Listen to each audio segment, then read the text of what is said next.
Boa noite, amigos tricolores, botafoguenses, flamenguistas e vascaínos. Como é que vocês estão? Vamos comentar hoje o nosso bate-papo aqui sobre a venda do Isaac do Fluminense, foi vendido aí, todo mundo já está sabendo já. Sobre também Fluminense Bahia, Copa do Brasil na quinta-feira. Renato tem várias opções aí, muita gente voltando de lesões à disposição do técnico. Vamos ver como é que ele vai armar o time lá contra o Bahia. Vamos entrar logo na venda do Isaac. Ele vem despontando lá, ele, o Riquelme, tem vários outros garotos da base que despontam. Alguns são vendidos, pelo meu modo de ver, precocemente, né? O garoto nem chegou a jogar no profissional, já é vendido já. Mas a gente está vendo aí o Fluminense vendendo vários jogadores. E a questão dos valores também tem melhorado. Entra numa situação também que é meio complicada, de você chegar e questionar, mas só o tempo vai dizer. A gente não pode ter aquele pensamento de vendeu, aí futuramente o garoto desponta, arrebenta e tal, aí todo mundo fala, tá vendo, era para ter vendido mais caro, um valor melhor, não sei o quê. Aí, ou o garoto pode não se dar bem na carreira dele lá, e a gente fala, pô, pelo menos ganhou um dinheirinho em cima, na formação do garoto. Né? Eu acho assim que é uma questão de empresário, do próprio jogador, do Fluminense também, são coisas que tem que se definir pelos três. O meu modo de ver é meio precoce, ainda mais para o futebol lá, do Shakhtar lá, que ele está indo, da Croácia. Não muito um local para ele se adaptar, um futebol assim que o mundo todo está olhando. Mas a opção dele vai ganhar acho que 600% a mais do que ganhava no Fluminense, segundo informações que eu vi na mídia aí. E empresário, nessas movimentações o empresário ganha muito dinheiro, então para o empresário, o jogador ficar pulando de clube em clube, ele está tirando sempre a parte dele ali. É bom. O Fluminense também não foi ruim. O Shakhtar fez uma proposta, o Fluminense recusou, fez outra proposta, recusou. Na terceira proposta, o Fluminense fez uma contraproposta e eles aceitaram. Então acho que foi em torno de 10 milhões de euros, mais 2 milhões aí, se ele bater algumas metas lá. Só que é um garoto novo que está indo para lá, não está preparado para chegar lá pelo valor que eles estão comprando. Eles vão querer um jogador pronto, chega lá, coloca para jogar que o garoto arrebente. E a gente sabe que não é bem assim. E no meu modo de ver, ele errou nesse sentido. O próprio jogador e seus staff lá, né? Quem dá conselho a ele, seu empresário também. Porque no Fluminense, ele pode não estar tendo muita chance agora, mas ele vai amadurecendo, ele vai crescendo. Então ele está muito novo, quer dizer, lá para os seus 20 anos, eu acho que seria 20, 21, 22 lá, ele já seria mais maduro, mais corpo, mais encorpado para disputar os campeonatos e aparecer muito mais. E de repente para o futebol, que o mundo ia ficar mais de olho em cima dele lá, caso ele despontasse. Né? Mas ele quis ir lá para aquele clube lá do Shakhtar, que Deus abençoe ele na carreira dele aí, que ele arrebente lá e conquiste os seus objetivos, mas eu acho meio precoce. E eu vejo isso muito no futebol também. Hoje em dia, todo mundo quer ganhar dinheiro. Então, um garoto novo já está com 15, 16, 17 anos, já está fazendo um contrato lá com o clube, ganhando 50, 60, 70 mil, dependendo das condições do garoto lá. Já é um bom dinheiro para um garoto ganhar, né? E ele acaba sendo forçado. Quando ele vai para o time principal, que ele vai estar treinando para o time principal, muitos acham que ele tem que estar jogando.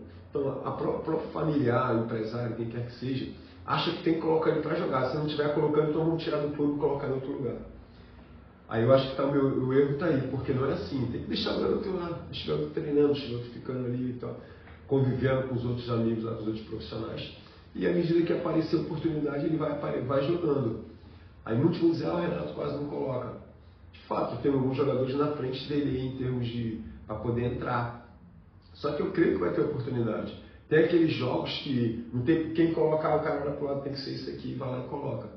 Então eu vejo muito nisso aí, ele tinha que aguardar, porque para mim ele não está pronto ainda. Joga muita bola na base, desenvolveu muito, só que na base é uma coisa, no profissional é outra. Vou relembrar para vocês um caso que eu já assisti no Maracanã, eu chegava mais cedo, que antigamente os preliminares eram entre os jogos principais, o pessoal da antiga aí vai se lembrar, era o Toró. O Toró era uma esquerda do Fluminense, na base, o moleque jogava muito. Eu olhava assim, teve um jogo lá, Fluminense e América. Caraca, ele meteu gol de falta, ele fez gol e dava passe, excelente jogador. Quando foi pro profissional, não conseguiu se firmar. Não sei se ele teve uma lesão antes de ficar no profissional, uma lesão séria lá, que sei que ele não conseguiu. Ficou no Fluminense, depois ele foi pro Flamengo, e no Flamengo ele já era um homem de marcação. Quer dizer, totalmente diferente daquilo que ele era na base. Um cara de criação que fazia gols, já no Flamengo ele era aquele cara de combate ali, no cabeça de área, um meia-direita ali, ou meia-esquerda que ele ficava, mas era marcação. Ele era o segundo volante, o primeiro volante, um negócio assim. Então, quer dizer, não deu certo no profissional, como, não estou dizendo que ele não tenha dado certo, ele foi profissional, teve a carreira dele, só que a expectativa que você tinha nele era grande, porque ele arrebentava na divisão de base. Toró, o nome já diz, Toró, por quê? Uma chuva muito forte, era muito gol que ele fazia.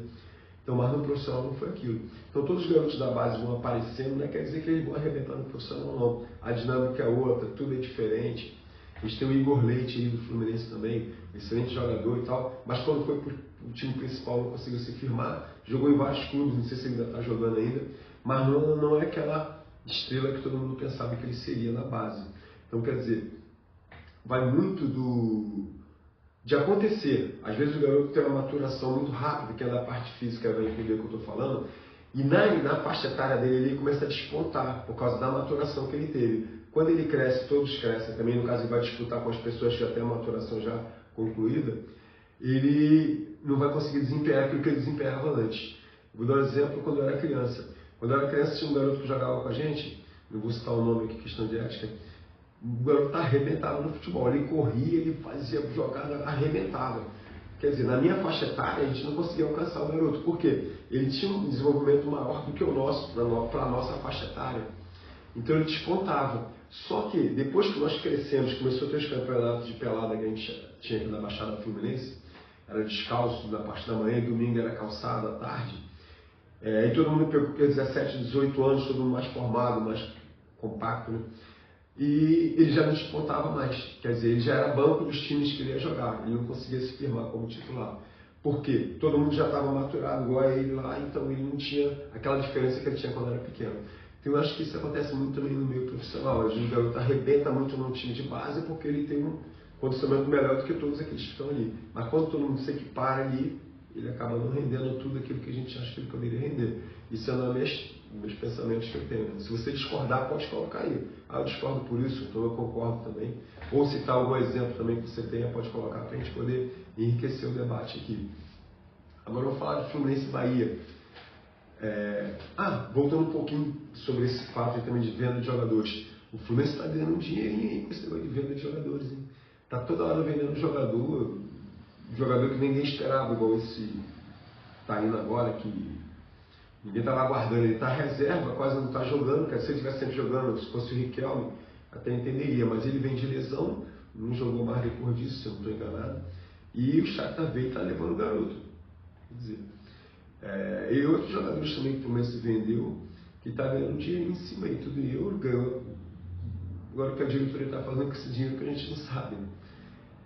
Está querendo vender a SAF, criar a SAF por 550 milhões, dizendo que não, mas nos bastidores dizem que sim, que está tentando fazer esse movimento aí.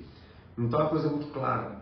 Aí está lá para o pessoal votar, ou não está, um fala uma coisa, outro fala outra, mas o negócio está desenrolando aí. E o meu modo de ver na SAF, eu vou dar minha opinião, não acho legal nesse momento não.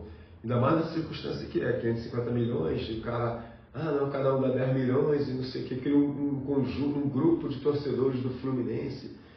Meu amigo, eu queria como presidente do Fluminense era o Pedro Antônio, e chutaram o cara lá. Vou te explicar até um pouquinho da história do Pedro Antônio. Se você for ver o CT de treinamento do Fluminense que ele tem lá em Jacarepaguá, foi o Pedro Antônio que correu atrás da prefeitura, segundo informações que eu obtive na época da construção, tanto que ele botava capacete branco, estava correndo atrás de aterro, de tudo, pegou dinheiro do próprio bolso, colocou lá, quer dizer, o cara desenvolveu. Se não fosse ele, CT, na minha concepção, não estaria pronto. É igual a reforma da Laranjeira, todo mundo, eu vou reformar a Laranjeira, promete e nunca reforma. Vai virar estádio, e nunca vira.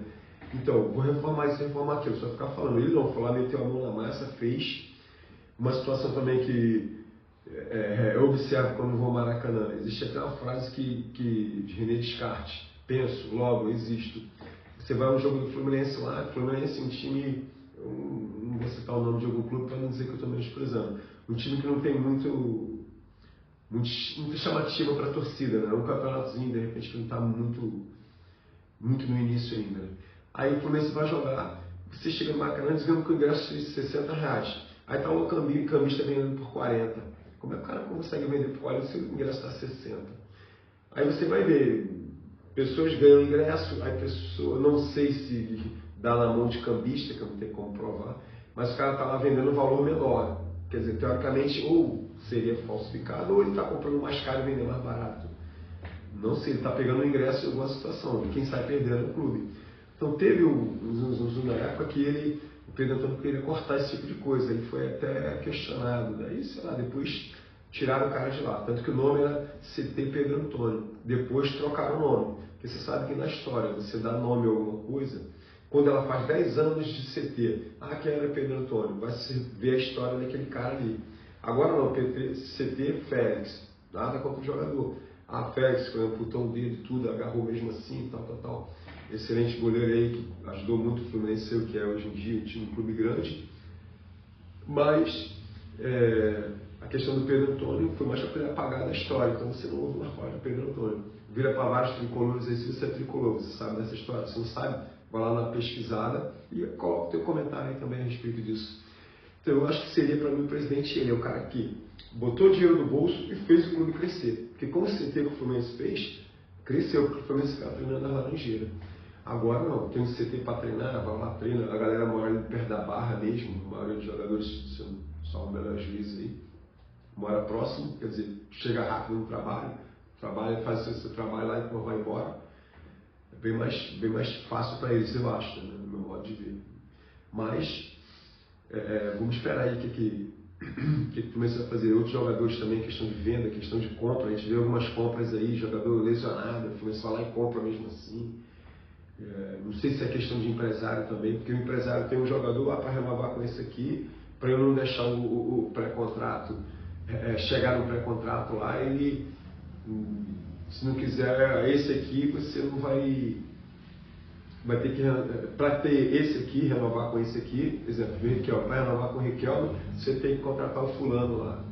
Aí o clube vai lá e contrata o fulano por um período lá. Tanto que na base, para mim, você tem os zagueiros bons lá na base também que pode colocar. E os garotos estão ávidos aí por chances, né? E outra situação também. No último jogo agora o Fluminense jogou, perdeu de 4-2 para o Bragantino, né? Foi triste ali a maneira como perdeu. Houve a declaração do Renato, que eu acho que vocês ficaram abismados também, eu fiquei citando, que no início do jogo ele falou com os jogadores, relembrou os jogadores, a questão da vontade, aquela coisa toda. Me remete a um bate-papo uma vez que era técnico de São Paulo, eu esqueci o nome dele, foi técnico do Fluminense também, eu gostava muito dele falando e como técnico também, ele era muito incisivo. E falaram para ele, o que você faz para motivar o time de São Paulo? Aí ele virou assim e falou, eu motivar o time de São Paulo, os caras ganham dinheiro, tem médico à disposição, dentista, se o cara tiver com a cárie, o dentista está ali para cuidar, o cara tem um tratamento da saúde dele, ganha um dinheiro, faz o que gosta, a torcida está lá apoiando e eu tenho que motivar o cara desse a vir trabalhar. E eu também quando desse pensamento. Aí os jogadores estão andando desmotivados, sem foco. Pô, na minha concepção, se o Renato verificou isso, tira o cara, vem cá você, bota outro para jogar. A garotada, dá chance para a garotada aí. Bota lá o Lescano, que não está quase colocando. Tem um outro garoto lá, o Uruguai também, o Lavega. Tu não vê os caras nem jogando. Aí quer dizer, mas que não vai render, não sei o quê. Mas se o cara está sem vontade, sem foco, bota um que vai estar com foco, pelo menos. Pô. Mas não, colocou o time do jeito que estava, levou 2 gols, poucos minutos, depois tentou, mas não obteve segundo tempo, de novo, deu um apagão lá, levou mais um gol lá. Quer dizer, ficou no prejuízo. Um campeonato que você não pode sair desperdiçando pontos. Ainda mais da maneira que foi, de falta de atenção, digamos assim. Sem foco, como o Renato comentou. Né? Mas vamos aguardar esse próximo jogo contra o Bahia lá. Espero que eles entrem ligado, né? 100% ligado. Igual o jogo contra o América de Cali. O Fluminense entrou ligado e foi lá e ganhou o jogo. Não deu chance para o América de Cali. É assim que a gente espera que o Fluminense entre todos os jogos. Mas vamos aguardar para ver como é que vai ficar. Tá bom? E acho que tem mais uma coisa para falar. Venda do Isaac, Fluminense Bahia, lá na Fonte Nova, quinta-feira, Copa do Brasil, provavelmente vai estar lotado o estádio, pressão no Fluminense, pressão no juiz, vamos ver como é que a arbitragem vai se sair, que tem sido arbitragens péssimas aí. Não sei se é má intenção dos caras, não sei. O cara tem um lance do pênalti, o VAR não manda para o juiz, mas tem lance que ele vai e manda. Você vê a questão do VAR assim, muito participativa em alguns jogos, e outros jogos eles são omissos. E aí, como é que seria o correto? Tem que ter tem que ter uma sequência, todo mundo tem que trabalhar parcialmente igual. Se o cara verificou, bateu na mão, pô, vou mandar para o juiz definir ou não, igual o Renato falou, acertadamente. O juiz tem que definir, não é o VAR. Então ali o juiz chamaria o VAR chamaria o juiz ia dar uma olhada, definir se é ou não é. Não, cara, não, acho que não foi, então deixa pra lá, deixa a decisão do campo, o cara se agarra nisso aí, não, a decisão o juiz tem que dar. Mas quando acontece alguma coisa, ele vai lá e chama o juiz. Aí o juiz vai lá e muda a opinião e dá o pênalti, ou então não dá pênalti, como acontece em vários lances aí. Então são coisas que você vê que tem que ter um critério, tem que ter um critério em todos os jogos, não é a questão, por exemplo, o critério não é meu, e sim da competição. Então na competição, a arbitragem, quem estiver no VAR tem que observar o mesmo critério. Pô, se eu vou chamar para ele dar o pênalti, então no lance duvidoso eu vou chamar também para ele não deu, mas para saber se ele daria ou não, ele define, o juiz, não o VAR definindo. Mas como eu falei também, na minha concepção seria igual no vôlei, cada técnico daria direito a 2 VAR, o cara pede o VAR, acertou, continua com os 2 pedidos.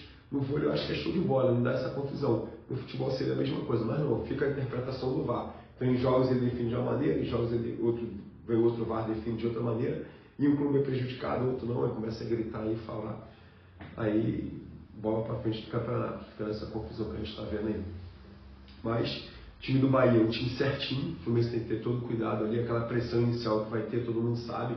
Então quer dizer, não é só eu, todo mundo sabe que vai ter os 15 primeiros minutos a pressão do Bahia em cima. O Fluminense tem que ter cuidado com isso aí, com os iniciais do jogo, não entrar sem foco, né? Tem que entrar já focado e jogar o que sabe, né? E igual no último jogo, foi 3-3, estava 3-2 Fluminense, no finalzinho levou o gol, tem a atenção que dá para fazer um placar favorável, né? Que seria um empate ou uma vitória, e Maracanã seria a decisão, que não é nada fácil também. O time do Bahia é um bom time, meio de campo para frente ali é excelente, os caras jogam muito, correm muito também, então não tem que ter toda a atenção do mundo. Um fator positivo, então vários jogadores do Fluminense estão voltando de lesão, então o Renato, eu acho que tem mais pessoas à disposição para ele poder colocar aquele time ideal que ele acha colocar aí para jogar. Foi poupado, alguns jogadores foram poupados aí nesse jogo contra o Bragantino, né? E vamos aguardar, tá bom? Gostaria de deixar um abraço para a galera aí também. E você dá o teu like aí, compartilha aí o vídeo aí com quem você acha que deve compartilhar. E transcreva suas perguntas aí, ou de repente suas curiosidades, suas opiniões, para a gente poder estar batendo um papo aí nos comentários, tá bom? Mandar um abraço aqui, o pessoal pede sempre para mandar um abraço. Levi lá de Tinguá, eu falo, pô, manda um abraço para mim, tá bom? Rogério de São Paulo, tem o Cláudio Peçanha, de Parque São Vicente, Belfort Roxo. Tem o Abraão da Vila Aérea, Belfort Roxo também. Tem o Fábio Ribeiro, flamenguista, lá dos Conjuntos, em Santa Amélia. Fábio, um abraço aí para você, cara. Deus abençoe você. Bicicleta também, o garoto é bom na bicicleta. Mendes, de Duque de Caxias, vascaíno, tá meio triste aí, ficou feliz aí com 6-0 e depois perdeu em casa pro Corinthians, deve estar meio cabisbaixo aí, mas Mendes, porque senão futebol tem que ser, não pode ser o barco final, a gente tem que só se alegrar ali, o time ganhou, perdeu também, levanta a cabeça, não esquenta a cabeça não, que as encarnações virão e tudo, mas faz parte, tá bom? Deus abençoe vocês aí, tudo de bom aí, forte abraço.